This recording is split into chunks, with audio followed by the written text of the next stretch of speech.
Jeff Beck wasn't just a guitar player, he was a force of nature. A true visionary who could make 6 strings sound like an entire orchestra.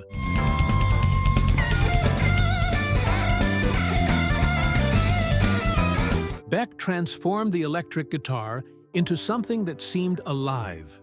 Every note he played carried raw emotion, innovation, and a sense of daring that few artists ever matched. Who in this sort of rock era, apart from Little Richard, and I suddenly had thought this amazing idea of the Screaming Jay Hawkins. But that brilliance came at a cost. His perfectionism was unforgiving, and his standards were almost impossibly high. If Beck thought you were faking it, selling out, or hiding behind technology, he had no patience for you, and he didn't keep those opinions to himself. Over the years, 6 hugely successful bands found themselves on the sharp end of Beck's famously withering contempt. It was like, what the hell am I going to do tomorrow, you know? Get a job at the post office or something, you know? To Beck, guitar music wasn't about formulas or flashy production tricks. It was about pushing boundaries, taking risks, and connecting with listeners on a primal, emotional level. He once said, "Most guitarists play what's expected. I play what's necessary, even if nobody understands it yet." That single line reveals everything about him. Beck didn't chase trends or commercial approval. He chased progress. And if you weren't doing the same, you were part of the problem. Let's start at number 6, Boston. In 1976, Boston's debut album exploded on the airwaves with its rich, layered guitar sound.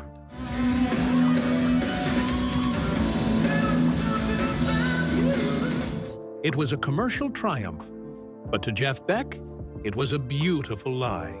According to producer Bob Ezrin, Beck listened once and sneered, "This is what happens when engineers become more important than musicians." To him, Boston's studio wizardry masked what he believed were fundamental weaknesses that would crumble on stage. Your band is great, by the way. Yeah, I mean, Narada, I've always thought he was a suitably... Beck believed real guitar work should stand on its own without technological crutches. As he told Guitar Player in 1977, authentic musicianship should be reproducible live, without a team of technicians or a wall of effects. Coming in at number 5, Foreigner. You know that you are. Beck's issue here wasn't their success, but their intent. To him, Foreigner turned rock and roll rebellion into a corporate product. According to industry insiders, Beck said Mick Jones had taken everything dangerous about rock music and made it safe for suburban consumption. While Foreigner churned out radio anthems designed for platinum sales, Beck was reinventing what a guitar could do, refusing to repeat himself even if it meant alienating listeners. When their tours crossed paths in 1980, Beck reportedly avoided Jones backstage, later saying, "I won't validate someone who's turned rock rebellion into office work." At number 4, Journey. Always another show. Singing all night. Here, Beck's frustration was less about commercialism and more about technology. By the early 80s, Journey was leaning heavily on keyboards and synthesizers. Beck worried that guitar, the very soul of rock, was being sidelined. According to engineer Roy Haley, Beck once said, "They're pushing guitar into the background to make room for machines. Neil's a capable player, but he's letting computers steal his spotlight." To Beck, replacing raw, emotional guitar work with programmed sounds was a dangerous precedent. And they played this magnificent rendition. I went, right, that's the end of that. and then I foolishly... It wasn't that he hated experimentation. After all, he was a pioneer himself. But he feared that relying on electronics meant abandoning the physical artistry that made music truly human. Number 3. Yes, this one was perhaps the most philosophical clash of all.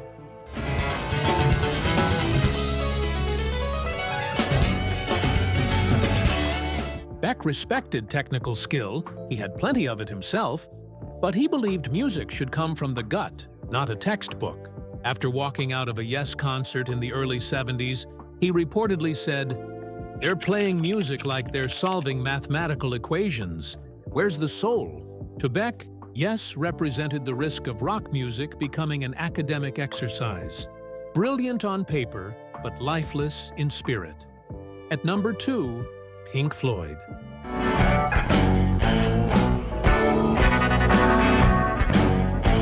Beck admired David Gilmour's abilities but hated seeing them buried beneath atmospheric production and grand concepts. Seen them at the Speakeasy Club in London. Yeah. But because it was so dark in there and they were all prismatic. According to those close to him, Beck complained, "Guitar should lead, not provide background texture for philosophical concepts." While Pink Floyd was earning legendary status for their moody, conceptual albums, Beck was out there pushing the guitar itself to its limits. He believed music should showcase the instrument, not dissolve it into soundscapes. And finally, number 1, Led Zeppelin, perhaps the deepest wound of all.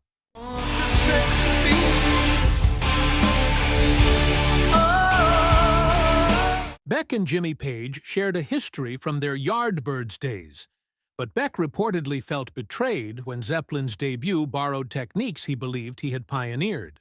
He allegedly told manager Peter Grant, "Jimmy took everything I developed and marketed it as his own innovation." To Beck, Zeppelin's meteoric rise wasn't just success, it was the theft of his artistic legacy. Whether that accusation was fair or not, it haunted him. While Zeppelin became rock gods, Beck was left feeling overshadowed, credited as talented, but not as revolutionary as he believed he deserved. These stories reveal a lot about Jeff Beck, a genius who protected the art form he loved with almost religious intensity. To some, his criticisms might sound bitter or jealous, but to others, they're proof of a man unwilling to compromise, someone who believed the guitar was sacred and worth fighting for. So, what do you think? Was Jeff Beck defending the soul of rock, or was he simply too unforgiving of his peers? Which of these rivalries surprised you the most? Let us know in the comments. We'd love to hear your thoughts. And if you're fascinated by the untold stories that shape rock history, don't forget to like this video, subscribe, and ring that notification bell so you never miss an episode. This is the Backstage Eyes, where music's hidden truths take center stage. See you in the next one.